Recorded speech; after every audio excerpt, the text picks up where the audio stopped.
In questo episodio di Antichi Misteri, antiche pietre senza tempo, segnate da simboli misteriosi. Una lingua dimenticata che fa menzione del mostro di Loch Ness. La bestia si avvicinò all'uomo emettendo un terrificante ruggito. Interpretare questo codice potrebbe svelarci i segreti di una civiltà scomparsa.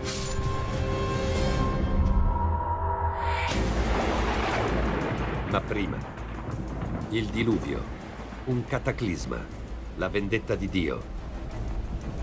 Secondo la Bibbia, solo Noè e la sua famiglia vennero risparmiati. Ma il diluvio universale è solo una leggenda?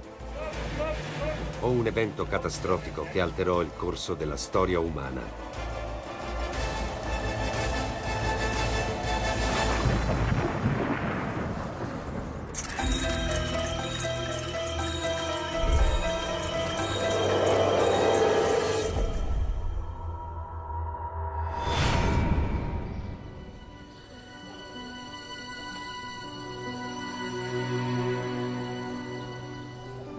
Peter Gandhi ha scritto molti e controversi libri sulle origini del cristianesimo e ora sta riesaminando uno degli eventi più terrificanti descritti nel Vecchio Testamento.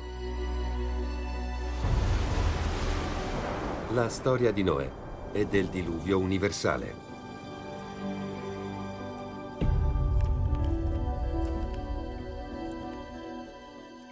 La storia alla quale faccio riferimento è presente nella Bibbia. Genesi, capitolo 6, versetto 17. Ed ecco, io stesso sto per far venire il diluvio delle acque sulla terra per distruggere ogni carne. È nel Corano. E quando in precedenza Noè implorò, noi gli rispondemmo e lo salvammo dal terribile cataclisma con la sua famiglia. Racconti di un terribile diluvio sono comuni a molte culture. Sumeri, greci, cinesi, nativi americani. Storie antiche di millenni. Molto prima del Corano si trova nell'epopea di Gilgamesh, risalente a 2000 anni prima di Cristo. La tempesta portata da Hadad avanza nel cielo come un'arma di battaglia. La distruzione si abbatte sugli uomini. La storia del diluvio appare davvero ovunque si guardi.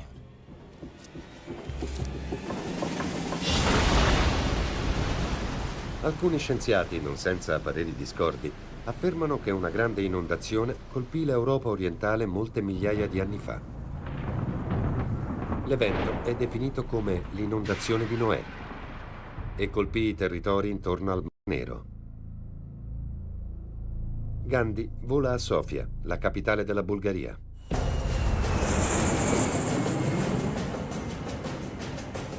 Vuole verificare che impatto può aver avuto un'enorme inondazione sulle antiche civiltà della regione e cosa possa aver causato quella che viene definita l'inondazione del Mar Nero.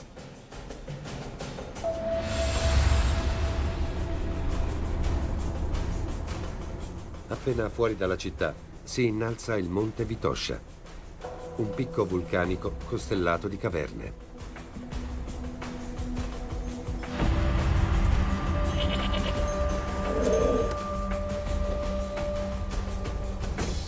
Gandhi sale sulla montagna per incontrare il professor Yavor Shopov dell'Università di Sofia. È vero che potrebbe illuminarmi su questa inondazione? Sì, ma per farlo dovremmo entrare in questa caverna. Con i suoi 15 chilometri di estensione, si tratta del complesso di grotte più vasto della Bulgaria. Ha 6 diversi livelli e si addentra molto in profondità. Un alveare di camere avvolte dall'oscurità. È molto più stretto di quanto pensassi. Quando queste camere vengono invase dall'acqua, avviene con grande rapidità. Strisciando all'interno di questi tunnel claustrofobici, Shopov porta Gandhi sul luogo della sua scoperta. Dottor Shopov, dov'è? Ci vuole quasi un'ora per raggiungere il luogo. Finalmente, Shopov fa cenno che sono arrivati. È questa la caverna? Sì, È davvero straordinario. La caverna è costellata di spettacolari stalattiti e stalagmiti. Cosa ci dice questa caverna sull'inondazione? tutte queste stalattiti e stalagmiti si sono formate come risultato dell'infiltrazione di acqua piovana attraverso la roccia. Guardando le stratificazioni di queste rocce, come si leggono gli anelli di crescita di un albero, i geologi sono in grado di calcolare i livelli di pioggia caduti anche millenni addietro. Ed è stato così che Shopov scoprì qualcosa di straordinario. Uno degli strati era molto più spesso degli altri. Si è formato 7500 anni fa e corrisponde a 50 volte le precipitazioni medie attuali. Che cosa può aver provocato queste piogge così copiose? Abbiamo una teoria speciale al riguardo, ma per illustrargliela dobbiamo tornare al mio laboratorio a Sofia. All'Università di Sofia, il dottor Shopov ha preparato una sezione trasversale di roccia prelevata dal pavimento della caverna. Questo è uno dei campioni prelevati dalla caverna. In queste strisce ha scoperto che un tempo c'è stato un enorme incremento delle precipitazioni. Ha idea da che cosa sia stato provocato? Sì, un enorme asteroide precipitò sulla superficie del Sole. La teoria di Shopov è che l'incremento nelle precipitazioni fu innescato da un enorme asteroide o una cometa che si scontrò col Sole. Dalla collisione risultò un rapido e massiccio incremento della radiazione solare. La NASA ha catturato le immagini di eventi del genere grazie al suo osservatorio di dinamica solare. Immagini che hanno mostrato come le comete che si scontravano col Sole causavano enormi brillamenti solari.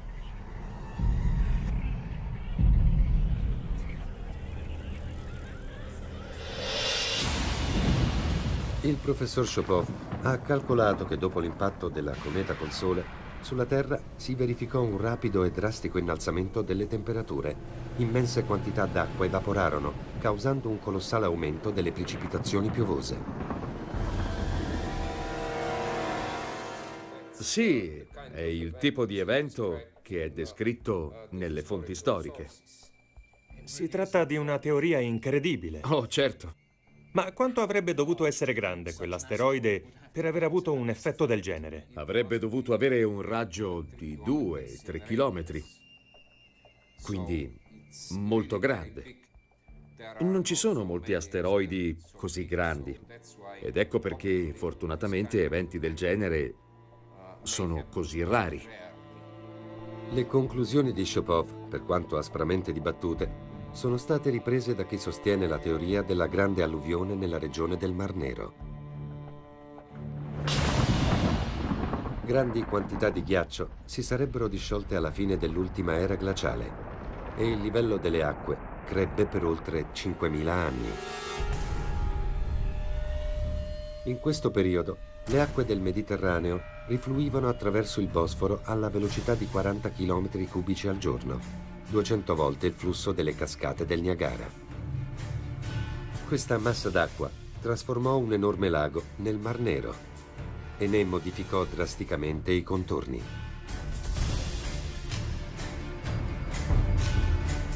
Per trovare altre prove che sostengono la teoria della grande alluvione, Gandhi si dirige verso le coste del Mar Nero. Si reca presso l'Istituto Bulgaro di Oceanografia per incontrare il professore di archeologia subacquea Petko Dimitrov. Professor Dimitrov, è un piacere.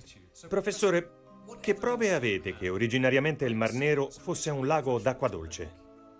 Ora le espongo le mie considerazioni.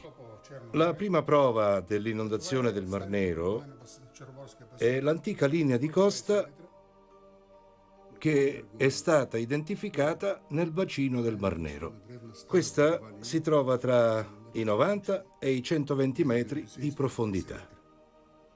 Perciò in fondo al Mar Nero si trova anche la costa originaria del lago d'acqua dolce? Sì,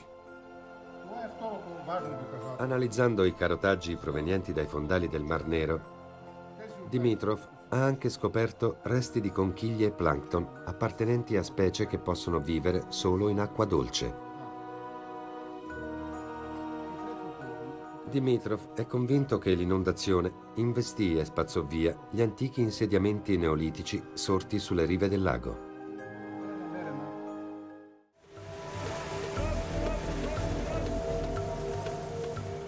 Nel 2011, una nave da ricerca geologica, la Academic, intraprese un'analisi approfondita dei fondali marini. Al comando della squadra c'è Konstantin Cheterev. Un giorno, scandagliando il fondale con il sonar, abbiamo trovato una sorta di protuberanza e abbiamo deciso di inviare una sonda per prelevare un campione. Quando la sonda viene riportata in superficie, gli scienziati iniziano un'analisi approfondita dei reperti. Si rendono subito conto di aver rinvenuto qualcosa di interessante. In questa sezione abbiamo ritrovato un frammento di legno ed è una prova importante. È impossibile che possa essere un pezzo di legno di un'imbarcazione. L'unica spiegazione plausibile è che a quel livello ci fosse un antico villaggio. Quindi questa è la prova che sul fondo del Mar Nero ci sono insediamenti umani? Stiamo ancora attendendo i risultati dell'analisi al carbonio 14 e se si dimostrasse che quel legno ha all'incirca 7600 anni, il caso sarebbe chiuso. Ma per ora il caso è ancora lontano da una conclusione. Altri campioni sono stati prelevati da geologi dell'Istituto Oceanografico americano Woods Hole. Loro concordano con la teoria che la regione del Mar Nero abbia sperimentato delle enormi inondazioni, ma dai loro calcoli il livello delle acque salì di 10 metri, molto meno dei 60 teorizzati dai bulgari, e questo comporterebbe che l'area interessata dall'inondazione sarebbe molto inferiore. Gli studiosi americani hanno anche messo in dubbio la datazione dei reperti di roccia del pavimento della caverna. Secondo loro, l'inondazione si verificò 9500 anni fa, 2500 anni prima della data proposta da Shopov.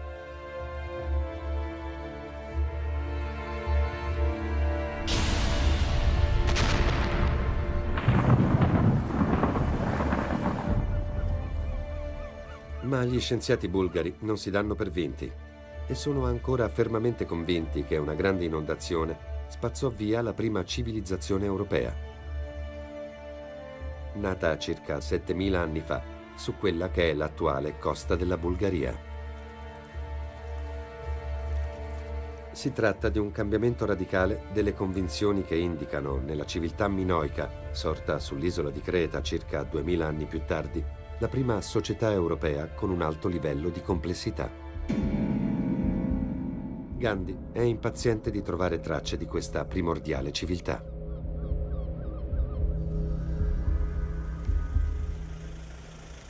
Così contatta il principale esperto del Neolitico bulgaro, il dottor Todor Dimov del Dobrich Museum.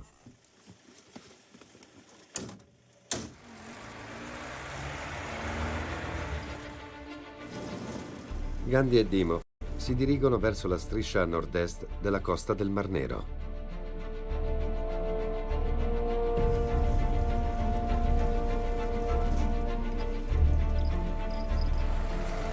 A Durankulak si trovano i resti di un insediamento neolitico risalente a 6000 anni fa.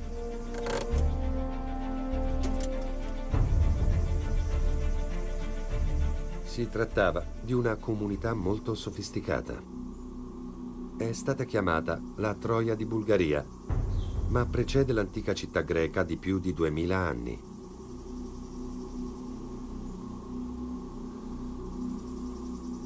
Per ora sono state riportate alla luce 17 abitazioni. Gli edifici sono grandi, circa 160-180 metri quadri. Molto più grandi anche di un appartamento medio in America. Dimov è convinto che il grande lago di acqua dolce avesse creato un ambiente molto propizio all'agricoltura. Qui possiamo rintracciare l'origine del mito del giardino dell'Eden. In questi luoghi era più facile vivere rispetto ai deserti dell'Egitto. C'era acqua in abbondanza, vegetazione, animali. Al tempo qui vivevano anche i leoni. Quando venne investita dall'onda di piena, la terra fertile fu sommersa dalle acque salmastre e i sopravvissuti furono costretti a migrare. Gandhi vuole sapere di più su questi abitanti neolitici del lago e le informazioni possono essere trovate lungo la costa del Mar Nero.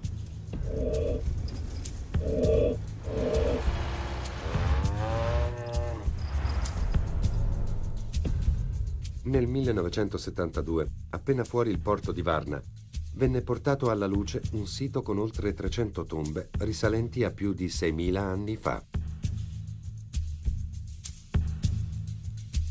Molti dei resti sono conservati presso l'Istituto Bulgaro di Antropologia.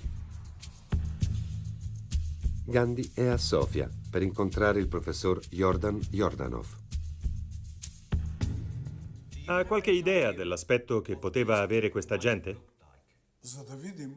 Per capire che aspetto avessero queste persone vissute 7.000 anni fa, utilizziamo un metodo denominato ricostruzione facciale antropologica.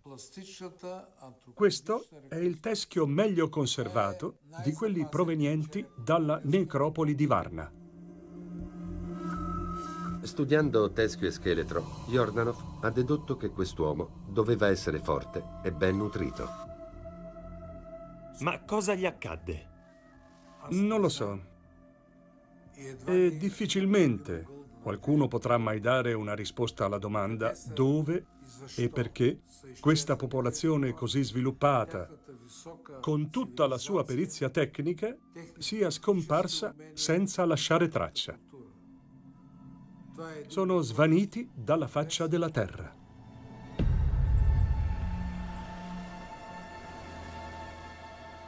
All'interno delle tombe di Varna sono stati rinvenuti numerosi e sofisticati manufatti d'oro e rame, vasellame, oggetti in selce e conchiglia. I tesori della necropoli sono conservati nel Museo archeologico di Varna. Hristo Smolenov è la guida che mostra a Gandhi i preziosi reperti.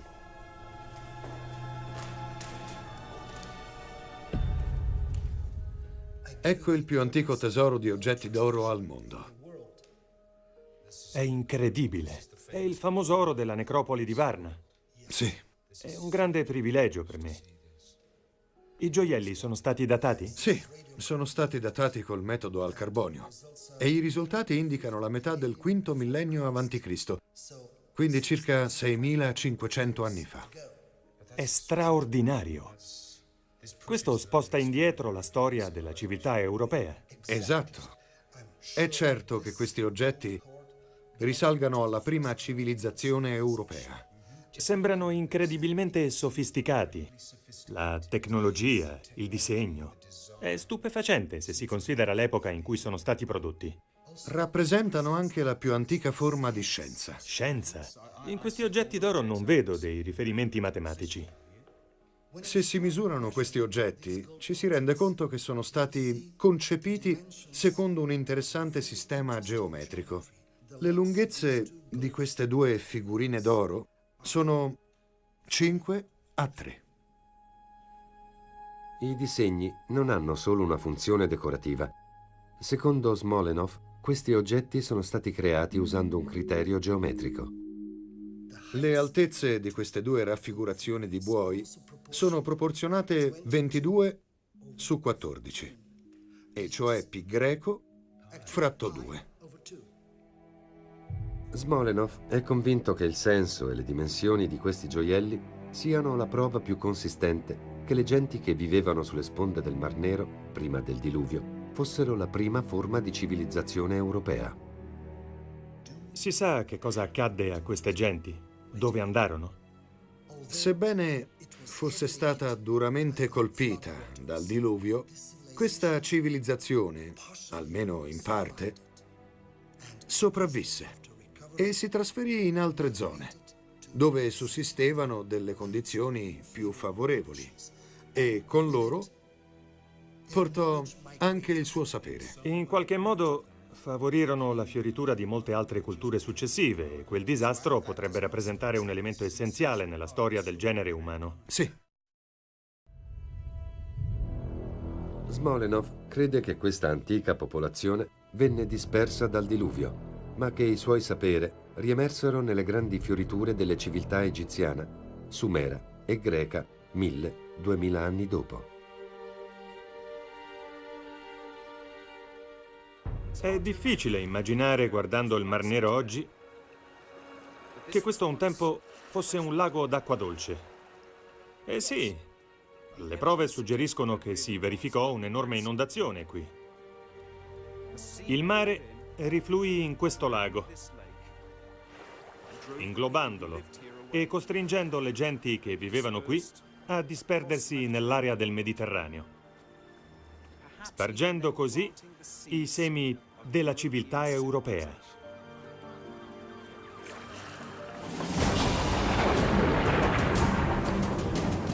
Si dibatte ancora sulla possibilità che l'inondazione che si verificò qui circa 9000 anni fa sia stato un evento disastroso. Ma se le storie narrate nella Bibbia, nel Corano e nell'epoca di Gilgamesh sono le rappresentazioni di eventi realmente accaduti, quel diluvio fu tanto grande da distruggere intere civiltà e crearne anche di nuove.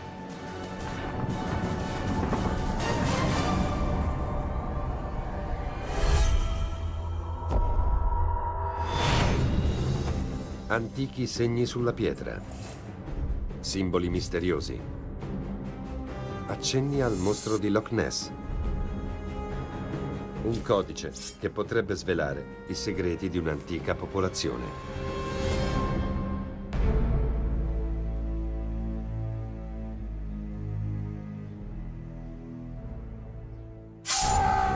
La Scozia, nel nord della Gran Bretagna, possiede una storia nascosta. Racconti che narrano di druidi, magia e mostri. Sparsi in tutta la Scozia, si contano 350 monoliti. Queste pietre sono uno degli enigmi ancora irrisolti del mondo antico. Circa 1500 anni fa, questi segni e questi simboli vennero incisi nella pietra da uomini chiamati Pitti.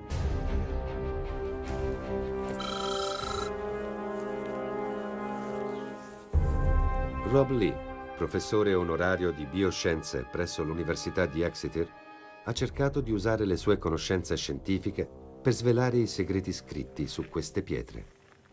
Straordinario. Molto, molto strano davvero.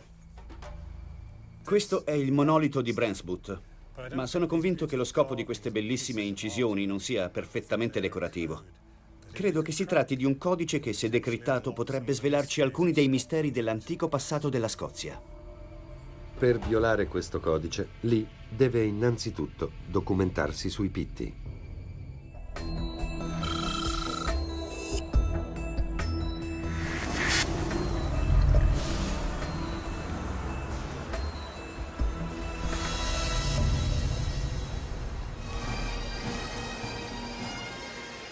La Scozia oggi è conosciuta per Braveheart, per il tartan, le cornamuse e il whisky. Ma gli antichi predecessori degli scozzesi non hanno lasciato testimonianze scritte e il loro passato è sepolto nel tempo. Le uniche fonti scritte che ci sono pervenute provengono da altri popoli, come i Romani. Questo è il planisfero di Tolomeo risalente al II secolo d.C., che rappresenta il mondo conosciuto al tempo. Sull'angolo in alto a sinistra c'è la Britannia. E la Scozia ha un'angolazione molto strana, poco accurata, come se fosse poco conosciuta, si direbbe. Il planisfero di Tolomeo risale al 150 d.C., durante il massimo fulgore dell'impero romano, che all'epoca controllava un territorio di circa 5 milioni di chilometri quadrati. Ma questo remoto avamposto rimaneva inesplorato, indomito e temuto. In alto, in quella piccola striscia, c'è la Scozia. Tolomeo scrisse la parola Caledoni, che significa gente dura.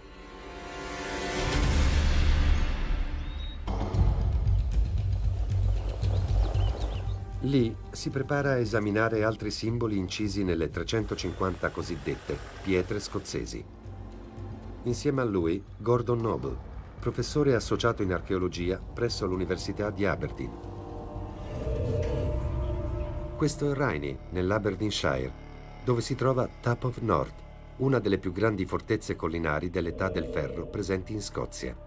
Qui c'è una pietra, le cui incisioni risalgono probabilmente al VI-VII secolo a.C., chiamata Crowstane. Rob, ecco il monolito conosciuto come Crowstane. È straordinario, veramente bellissimo. Gordon, riconosco il salmone, ma che razza di bestia è quella sotto? Mi sono fatto l'idea che potrebbe trattarsi della creatura nota come Kelpie, un cavallo d'acqua. Le storie sui Kelpie sono state trattate dal folklore scozzese fino al XIX e XX secolo. Si trattava di creature che abitavano i territori ricchi d'acqua come torrenti o fiumi. Si diceva che trascinassero le persone sott'acqua facendole affogare e gli erano attribuiti ogni sorta di misfatti.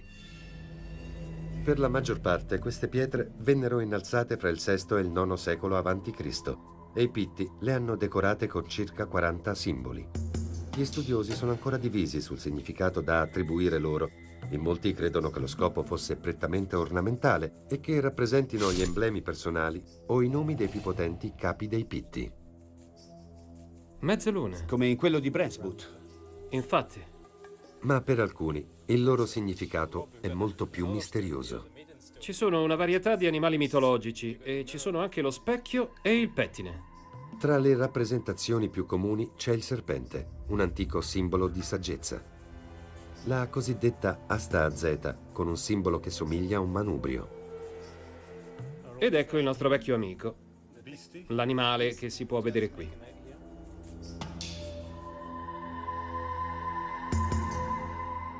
E questo è il terzo che abbiamo visto oggi in questa zona. Davvero fantastico. Qui emerge uno schema abbastanza chiaro. Sembra racchiudere un significato. Sì. Il professor Lee ha accumulato una massa notevole di materiale sulle creature rappresentate dai Pitti e sugli altri simboli. Ed è convinto che ci sia un significato nascosto, sfuggito agli altri studiosi. I simboli sono incisi in maniera meravigliosa e sono presenti in tutta la Scozia. Guardate per esempio la pietra di Newton House, è davvero fantastica. Ma queste incisioni non mi colpiscono solo a livello artistico. Chi le ha create vi ha dedicato tempo e impegno. Hanno decorato le pietre in maniera elaborata, come quella di Maidstone. Dovevano essere molto importanti per loro. Il significato che rappresentavano per i Pitti si è perso da secoli, ma io penso che la scienza attuale sia in grado di fare un po' di luce sul mistero che quei simboli rappresentano.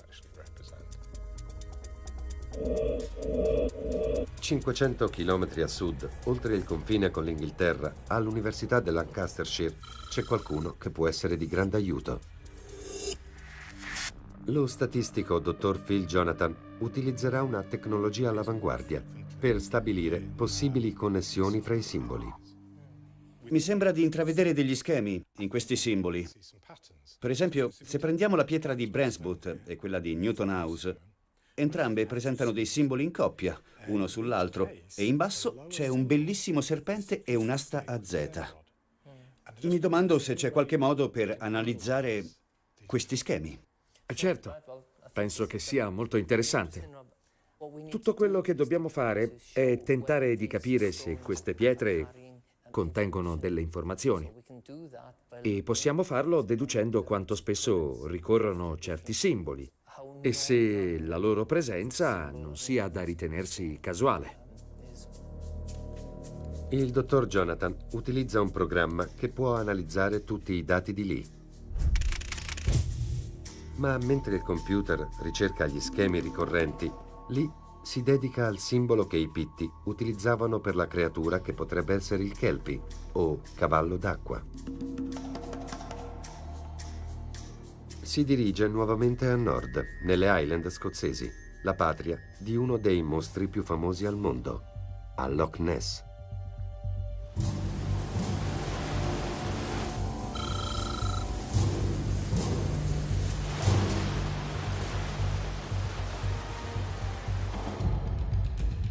Il ricercatore Adrian Shine ha scandagliato le profondità di questo lago col sonar per 30 anni. Hai mai visto niente di misterioso o simile al mostro? Simile al mostro, di certo. Parte del mio lavoro è capire cosa abbiano visto le persone, perché qui le persone insistono nell'aver visto grandi animali da oltre 80 anni. Alcuni credono che il mostro di Loch Ness potrebbe essere un kelpie, ma le raffigurazioni sulle pietre potrebbero rappresentare il mostro di Loch Ness. Questo è sicuramente un cavallo d'acqua, se è mai esistito. Sì, ha gli zoccoli e la coda di un pesce. Il primo resoconto su Nessie risale ai tempi dei Pitti. Questo spesso viene chiamato il pesce mostro. E questo resoconto si trova in una biografia di San Columba del VII secolo, un santo irlandese cui viene attribuita la diffusione del cristianesimo in Scozia nel VI secolo d.C. Columba era in viaggio per incontrare Brud, il re dei Pitti, a Inverness. Passando da Loch Ness, scoprì che era successo qualcosa di terribile. Tanto per cominciare, vicino al fiume Ness, incontrò un gruppo di uomini che stavano seppellendo un loro amico. L'uomo era stato selvaggiamente dilaniato da un mostro acquatico. Perciò Columba chiese a uno dei suoi seguaci di prendere una barca dall'altra parte del lago, cosa che il suo seguace diligentemente fece, togliendosi i vestiti, la spada, la tunica e immergendosi in acqua. Ma la bestia stava aspettando sul greto del fiume. Il suo appetito non era stato saziato, ma soltanto stuzzicato. Perciò si mise a nuotare e la bestia si avvicinò all'uomo emettendo un terrificante ruggito.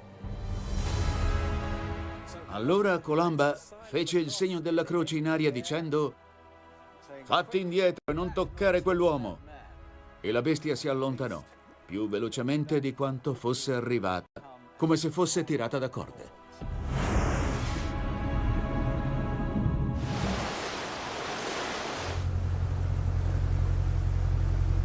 Al sicuro sulle sponde, Rob si domanda in che modo la leggenda cristiana possa collegarsi a quello che già sa. Sia che il cavallo d'acqua o kelpie sia un animale reale o meno, è chiaro che le persone hanno creduto alla sua esistenza per molto tempo. È lo stesso animale rappresentato dai Pitti? Non lo so. Ma guardando queste pietre mi sto iniziando a fare una diversa idea su quale sia il loro significato. Il dottor Jonathan chiama per riferire alcune interessanti novità e lì torna a Lancaster per saperne qualcosa di più. Allora, Phil, cosa abbiamo? Beh, direi che stiamo facendo progressi. Il dottor Jonathan ha utilizzato un modello matematico per evidenziare sequenze schematiche nelle raffigurazioni dei simboli. Tutto per capire se i simboli abbiano una funzione puramente decorativa o se contengano anche delle informazioni di qualche tipo. Ho effettuato alcune analisi basate sulla frequenza con cui apparivano delle coppie di simboli sulle pietre dei Pitti. Se le coppie di simboli avessero uno schema casuale, otterremo una visualizzazione simile a questa a destra. Ma analizzando queste pietre, il grafico che ho ottenuto è questo sulla sinistra. E questo indica che esiste sicuramente una struttura e che i disegni sulle pietre veicolano delle informazioni. È un grande progresso. Si è sempre ritenuto che i Pitti utilizzassero segni e simboli per comunicare, ma non che avessero sviluppato un vero e proprio linguaggio scritto. Il dottor Jonathan ha spinto ancora più in là le sue analisi per comprendere come funzionasse questo sistema di simboli. I simboli presenti sulle pietre danno questi risultati, gli stessi che darebbe un altro tipo di comunicazione scritta, come per esempio un testo di lingua inglese o francese. Quindi credo che potremmo affermare che i simboli sulle pietre dei Pitti non sono nient'altro che una forma di linguaggio scritto. Scrittura. Straordinario, davvero straordinario. Adesso il professor Lee deve scoprire come questi simboli trasmettano i significati. Ho effettuato anche un'altra analisi per cercare di capire il sistema. Un'analisi basata su un albero di classificazione. E il risultato è che le pietre dei pitti è come se contenessero parole. Quindi i simboli sono parole. Esatto. L'analisi dell'albero di classificazione suggerisce questo. Con queste nuove informazioni, la sfida che si presenta al professor Lee è tentare di tradurre le parole dei pitti. Lee, quindi, si prepara ad incontrare Guito Rees, un esperto di linguaggio dell'Università di Glasgow. Forse un'altra lingua celtica, come il gallese o il gaelico, potrebbe fornire qualche chiave di interpretazione. Consideriamo i nomi dei luoghi sulla mappa. Qui vediamo Aberdeen. Se scendiamo un po' c'è Arbroath. E sappiamo che il suo nome antico era Aberbrothok. Se segui il mio dito fino a scendere verso il Galles, troviamo alcuni toponimi come Abertawe, vicino a Swansea, e Aberystwyth, che provengono dalla parola gallese Aber, che significa estuario, un luogo dove un fiume entra nel mare, o nel caso della Scozia, in cui un fiume entra in un altro fiume. Come qui. Ah, ecco cosa significa Aber. Questo è un Aber, e questo spiega perché abbiamo 29 Aber in quella che era la terra dei Pitti. Sembrerebbe esserci un collegamento fra la lingua dei Pitti e il gallese, ed entrambe sono molto legate alla terra dove sono nate.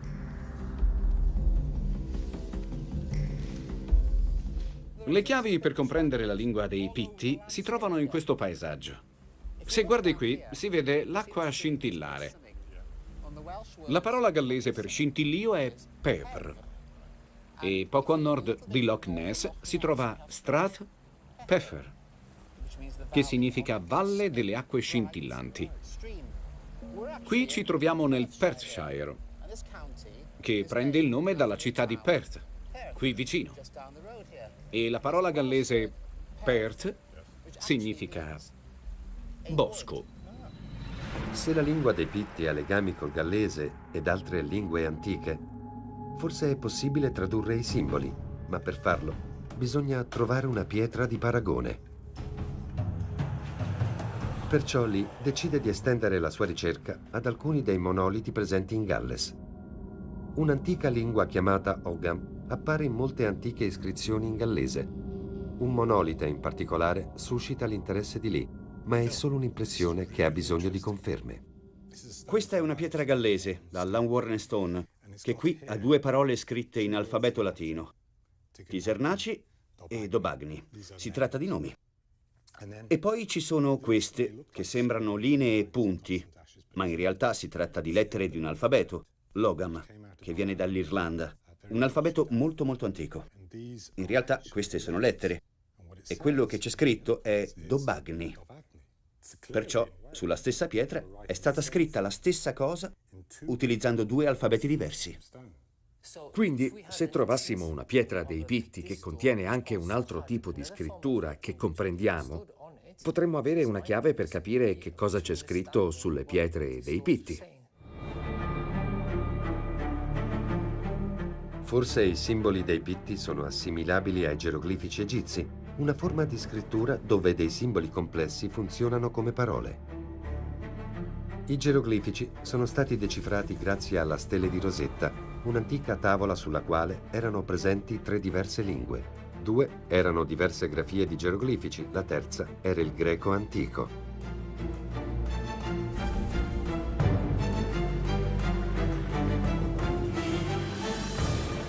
Lee decide allora di tornare in Scozia e per la precisione a Inverurie, nell'Aberdeenshire, in quello che sembra un quartiere moderno.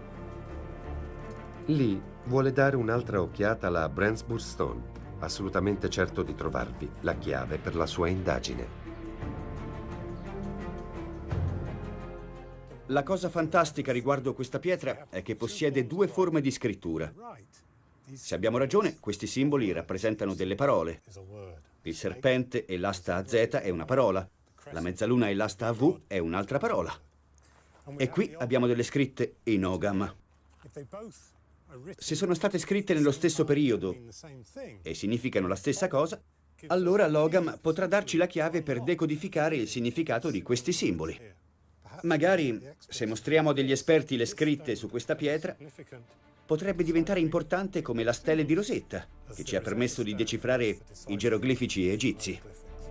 Per farsi aiutare a tradurre le scritte in Ogham, organizza un altro incontro con il linguista Guito Rees. Questi sono i miei disegni della Brandsbury Stone. Pensavo che mi avresti potuto aiutare con le scritte in Ogham. Allora, posso dirti quello che penso che significhino le lettere. È una pietra molto bella.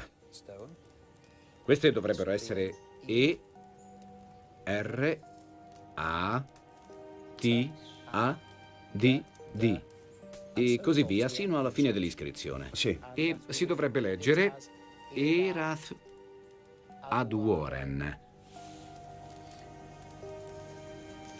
Non sono molto sicuro del significato dell'intera iscrizione. Anche se nessuno è certo del significato, potrebbe essere possibile decifrare la parola nella lingua dei Pitti. Perciò non sappiamo cosa significhi questa parola in Ogham. No, non lo sappiamo. È un mistero. Ci vorrà tempo per svelare l'antico sapere contenuto nelle pietre di Scozia. Anche per interpretare la stele di Rosetta sono stati necessari 20 anni. Ma forse lì potrebbe scoprire chi ha innalzato queste pietre e perché. Le prime pietre vennero incise e innalzate durante il VI secolo d.C., nello stesso periodo in cui i missionari cristiani, come San Colombo, arrivarono nella terra dei Pitti. Per capire se esistesse un collegamento, lì si reca a visitare un tumulo neolitico nelle terre basse scozzesi.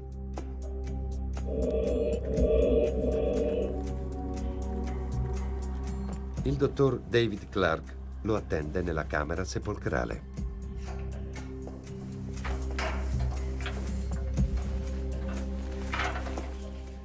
Chi pensa sia l'autore di questi simboli e dove pensa sia andato? Penso che siano stati realizzati da quelli che gli scrittori cristiani definivano stregoni. Devono essere state queste persone a decidere quali simboli avevano tanto potere da dover essere trascritti sulla pietra. Gli stregoni dei Pitti erano i druidi, una potente classe di sacerdoti pagani. Si riteneva che fossero grandi maghi, in grado di piegare le forze della natura al loro volere. Forse i simboli potrebbero avere delle valenze magiche e sulle pietre essere incise formule e incantesimi, maledizioni e malefici. Perché pensa che i Pitti abbiano inciso le pietre? Quello che è notevole è che si tratta delle prime sculture apparse in questo paesaggio in almeno 2000 anni. Credo che la ragione che li ha portati a innalzare questi monumenti fosse una crisi profonda. L'idea di decorare il paesaggio non può essere sorta così all'improvviso, solo per diletto. Secondo me c'è qualcosa che coinvolge il potere e la religione. Le pietre potrebbero rappresentare una mistica chiamata alle armi. Columba e gli altri missionari cristiani che diffondevano il Vangelo in tutta la Caledonia, compiendo miracoli, rappresentavano una vera sfida per la religione e il potere dei druidi. Pare addirittura che San Columba sfidò uno stregone druido di nome Broican per dimostrare chi avesse il vero controllo sugli elementi. Fu Columba a prevalere. Tentarono di respingere i missionari cristiani che venivano da Occidente. Innalzarono queste pietre dicendo: non vogliamo il cristianesimo qui. Il professor Lee non ha ancora scoperto il significato dei simboli sulle pietre scozzesi, ma potrebbe aver trovato la spiegazione per la loro esistenza. I monoliti potevano essere un monito contro una terribile minaccia che si stava impadronendo delle anime del popolo dei Pitti, il cristianesimo.